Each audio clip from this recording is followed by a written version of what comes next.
editing လုပ်ထားတဲ့ကျွန်တော်တို့ရဲ့ဗီဒီယိုကို MCC ရှိကျွန်တော်တို့ပို့တဲ့နည်းလမ်းဖြစ်ပါတယ်အဲ့ဒီမှာချက်ပေါက် on ရမယ် submit လုပ်ရမယ်ပေါ့နော်အပေါ်က form ဖြည့်စရာရှိအကုန်ဖြည့်ထားပြီးတာတောင်မှပေါ့နော်ကျွန်တော်တို့ submit လုပ်တဲ့အချိန်မှာဒီအလဲမှာစာပြတာပေါ့ကျွန်တော်တို့ကြည့်တတ်ဖို့ပထမဆုံးကျွန်တော်ပြောပြမှာဖြစ်ပါတယ်အဲ့တော့ကျွန်တော်တို့ချက်ပေါက် on လိုက်ပြီးပြင် submit နှိပ်လိုက်ပြီးအဲ့မှာတွေ့လားဒါဆိုရင်ဒီတိုင်းအနေထားမှာဆိုရင်ကျွန်တော်တို့ဗီဒီယိုက MCC ရှိမရောက်ပါဘူးတစ်ချက်ပြန်ကြည့်ပါsubmit ပြန်လုပ်လိုက်ပြီဒါကတော့ကျွန်တော်တို့ရဲ့ဗီဒီယိုက MCC ရှိ submit ရောက်သွားတဲ့အနေအထားဖြစ်ပါတယ် submit ဖြစ်တယ်ပေါ့နော်ပထမဆုံးကျွန်တော်တို့ YouTube မှာပဲဖြစ်ဖြစ် Facebook မှာဖြစ်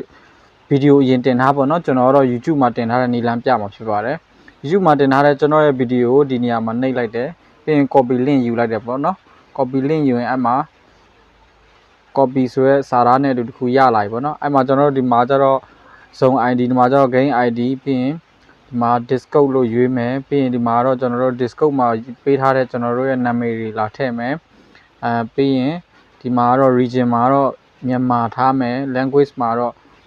ဘာမီဆိုတာလေးကိုထားမယ်ထားပြီးတော့ကျွန်တော်တို့ဒီ platform မှာကျတော့ကျွန်တော်က YouTube ကဗီဒီယိုလုပ်မှာဖြစ်တဲ့အတွက် YouTube ဆိုတာကိုရွေးပေးတယ် YouTube ဆိုတာရပြီဆိုရင်စောစောက copy လုပ်လာခဲ့တဲ့ဒီနေရာမှာ YouTube video link ဆိုတာလေးကိုကျွန်တော်တို့ paste လာထည့်လိုက်မယ်ဒီအောက်မှာတော့ YouTube channel link ထည့်ရမှာဖြစ်ပါတယ်ပထမဆုံးကိုယ့်ရဲ့ YouTube ထဲကိုပြန်ဝင်လိုက်ပါပြီးရင်ကျွန်တော်တို့ဒီလို tab လေးတွေရှိပါတယ်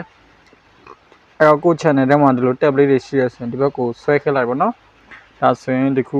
ဒီ about ဆိုတဲ့ဒီနေရာလေးကိုဝင်လိုက်ပါပြီးရင်ဒီအပြာလေးနဲ့စာသားလေးရှိတယ်အဲ့နေရာလေးကိုကျွန်တော်တို့နှိပ်လိုက်ပါနော်ဒါဆိုရင်ပြီးရင်ဒီ copy ဆိုတာ link ဆိုပြန်ထိလိုက်ဒါဆိုရင်ကျွန်တော်တို့ရဲ့ YouTube channel page ကို copy ယူပြီးတော့အဲ့ဒါကိုဒီမှာလာထည့်လိုက်မယ်ဒါဆိုရင်ကျွန်တော်တို့ထည့်လိုက်ပြီပေါ့နော်ပြီးရင်ချက်ပေါက် on လိုက်ပြီးပြီးရင် submit နှိပ်လိုက်ပြီဒါဆိုရင်ကျွန်တော်တို့ရဲ့ဗီဒီယိုက submit ဖြစ်သွားပြီဆိုရင်ကျွန်တော်တို့